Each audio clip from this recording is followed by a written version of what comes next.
In this ongoing trade back and forth the U.S. is having, isn't there a risk that China will ultimately be the winner? We have deindustrialized this country, deindustrialized the United States of America. There are things we can no longer make, and we have to be able to make. That cannot and will not continue. This is going to happen, and it's going to happen now. Asking about the specific justification for the revocation of his visa. Was there any evidence of material support for terrorism? Was the negotiator negotiating on behalf of people that took over a campus? Negotiating over what?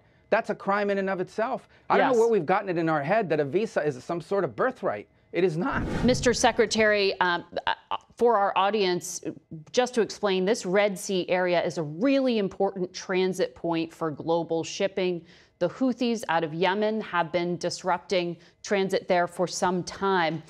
President Trump cited these concerns when he announced the strikes. I'm wondering, how long will this campaign last, and will it involve ground forces? Well, first of all, the problem here is that this is a very important shipping lane, and in the last year and a half, the last 18 months, the Houthis have struck or attacked 174 naval vessels of the United States, attacking the U.S. Navy directly 174 times, and 145 times they've attacked commercial shipping. So we basically have a band of pirates, you know, with guided precision anti-ship weaponry, and exacting a toll system in one of the most important shipping lanes in the world. That's just not sustainable. We are not going to have these people controlling which ships can go through and which ones cannot. And so your question is, how long will this go on? It will go on until they no longer have the capability to do that. What does U.S. intelligence tell us at this point? Because the U.S. had been conducting strikes for some time, but has not stopped the Houthis. So what's going to be different right now? Do you have more fidelity in the intelligence that would make this more successful? Well, those strikes were retaliation strikes. So they launched one missile, we hit the missile launcher, or we sent something to do it. This is not a message. This is not a one-off. This is an effort to deny them the ability to continue to constrict and control shipping. And it's just not going to happen. We're not going to have these guys, these people with weapons able to tell us where our ships can go, where the ships of all the world can go, by the way. It's not just the U.S. We're doing the world a favor. Yeah. We're doing the entire world a favor by getting rid of these guys and their ability to strike global shipping. That's the mission here, and it will continue until that's carried out. That never happened before. The Biden administration didn't do that. All the Biden administration would do is they would respond to an attack. These guys would launch one rocket, we'd hit the rocket launcher. That's it. This is an effort to take away their ability to control global shipping in that part of the world. That's just not going to happen anymore. And this will continue until that's finished. It could involve ground raids? Well, those are military decisions to be made, but I've heard no talk of ground raids. I don't think there's a necessity for it right now. I can tell you that as of last night, some of the key people involved in those missile launches are no longer with us. And I can tell you that some of the facilities that they used are no longer existing. And that will continue. Look, it's bottom line, easy way to understand it, okay? These guys are able to control what ships can go through there. They've attacked the U.S. Navy 174 times. They've attacked the United States Navy. We're not going to have people sitting around with the missiles attacking the U.S. Navy. It's not going to happen, not under President Trump. The president also referenced Iran in his statement. Iran provides some support for the Houthis, as you know. Put this in context for me, because U.S. intelligence has been suggesting for some time that Israel has the desire and intent to conduct an attack on Iran's developing nuclear program in the coming months. President Trump has extended an offer for negotiations. Have you heard anything back from Iran? Is this strike in Yemen a signal to Iran? This strike in Yemen is about their ability, the ability of the Houthis to strike global shipping and attack the U.S. Navy, and their willingness to do it. 174 times against the U.S. Navy, 145 sometimes against global shipping. That's what the strike is about. What we can't ignore, and the reason why the president mentioned Iran, is because the Iranians have supported the Houthis. They've provided them intelligence. They've provided them guidance. They've provided them weaponry. I mean, there's no way the Houthis, okay, the Houthis would have the ability to do this kind of thing unless they had support from Iran. And so this was a message to Iran. Don't keep supporting them, because then you will also be responsible for what they are doing in attacking Navy ships, in attacking global shipping. They also get support from Russia, potentially, which you leverage sanctions in regard to. But I want to ask you about tariffs, because you were just in Canada this past week. China is Canada's second biggest export market, Mexico's third. In this ongoing trade back and forth the U.S. is having, isn't there a risk that China will ultimately be the winner? If it's too costly to deal with the United States, won't they benefit? Well, actually, China and Canada are involved in a mini trade war right now. In fact, the Chinese have imposed a bunch of tariffs, reciprocal or retaliatory tariffs on Canada after Canada imposed tariffs on them.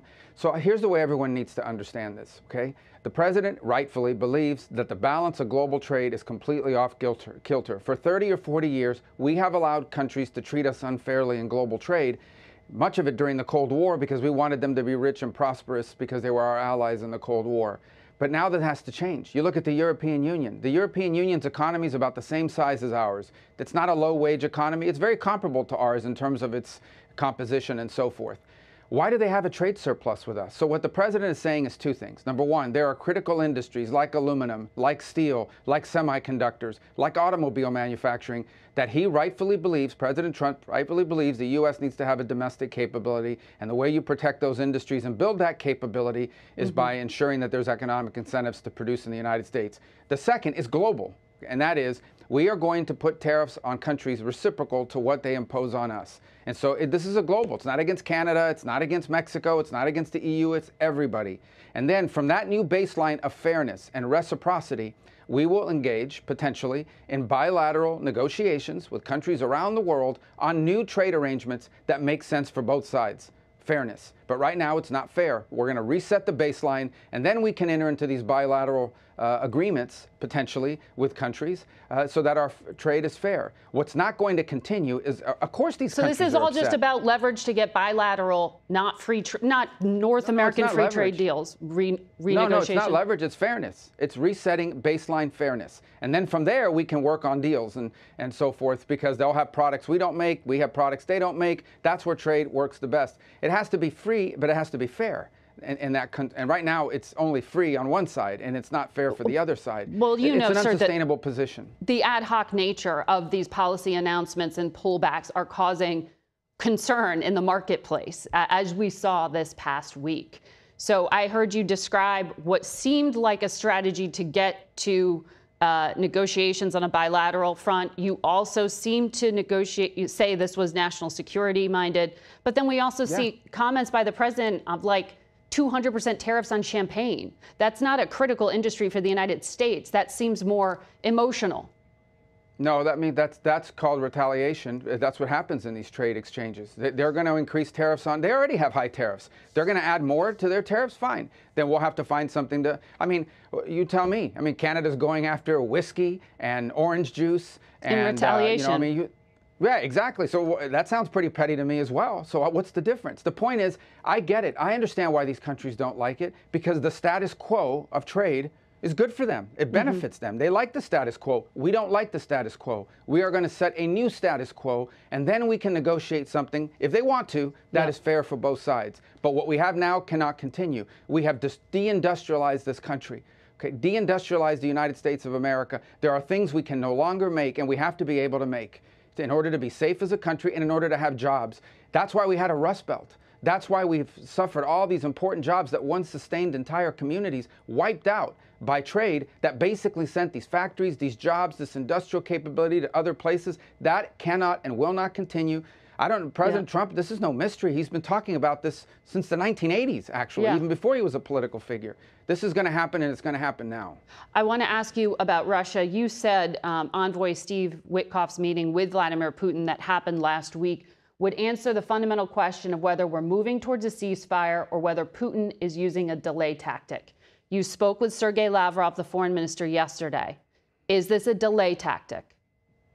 Well, I think that was a promising meeting. As I've said repeatedly, we're not going to negotiate this in the public. Hopefully we'll have something to announce at some point fairly soon. I can't guarantee that, but I certainly think the meeting was promising. The exchange was promising. I don't take away from Steve's meeting, from Ambassador Witkoff's meeting, negativity. There are some challenges. This is a complex 3-year war that's been ongoing along a very long military front with a lot of complexity to it. So no one's claiming that it's easy, but I want everyone to understand here's the plan. Plan A is get the shooting to stop so that we can move to Plan B, phase 2, which is have everybody at a table, maybe with some shuttle diplomacy, to figure out a way to permanently end this war in a way that's enduring and it respects everybody's needs and so forth. No one is saying that that second part is easy, but we can't get even to that second part until we get past the first part. It's hard to negotiate an enduring end to a war as long as they're shooting at each other. And so the president wants a ceasefire. And that's what we're working on. Assuming we can get that done, and that won't be easy in and of itself, we move to the second phase, which is negotiating something more enduring and permanent. That will be hard. It will involve a lot of hard work, concessions from both sides, but it has to happen. This war cannot continue. The president has been clear about that, and he's doing everything he can to bring it to an end. Okay. We'll talk about that later in the program as well with Envoy Witkoff. I want to ask you about a decision you made to revoke a student visa for someone at Columbia University this past week.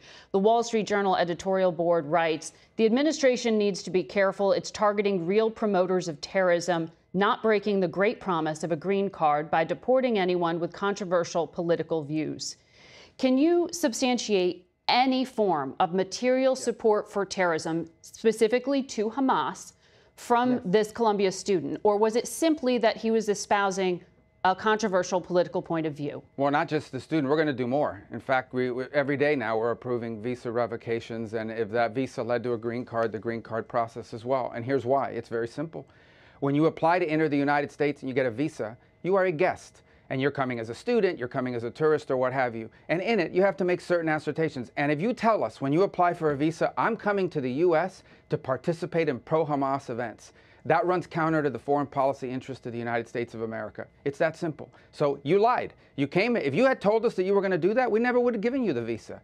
Now you're here. Now you do it. So you lied to us. You're out.